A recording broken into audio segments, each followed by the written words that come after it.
Kepolisian Sektor Kota Besar Makassar merilis sejumlah calo seleksi calon pegawai negeri sipil Kementerian Hukum dan HAM.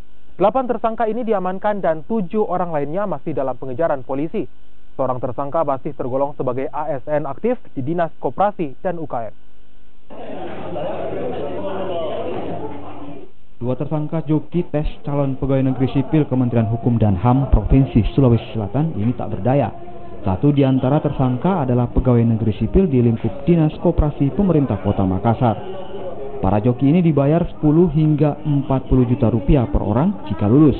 Dan untuk broker atau yang memfasilitasi akan mendapatkan 125 juta rupiah hingga 150 juta rupiah untuk sekali ujian.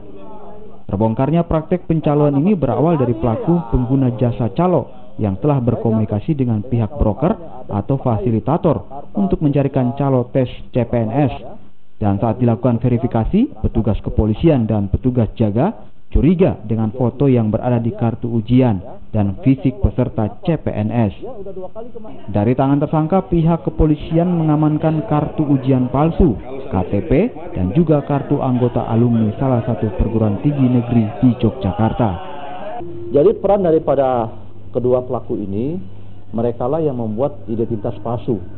Jadi pada saat kejadian 28 Oktober yang lalu, para joki itu masuk ke dalam ruangan seolah-olah dia adalah peserta CPNS dengan menggunakan identitas palsu.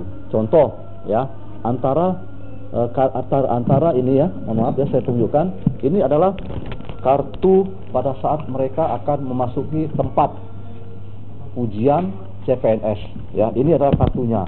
Namun pada saat diverifikasi antara kartu dengan KTP ini berbeda. Inilah yang bisa kita dapatkan para pelaku-pelaku ini ya. Untuk membuat kartunya itu Pak, saya cuma download dan scan kartunya ya, baru ganti fotonya Pak. Oh, jadi kau scan dari hasil download tadi? Iya, baru ganti fotonya. Oh begitu. Iya. Nah, itu yang nyuruh kamu kerja gini siapa?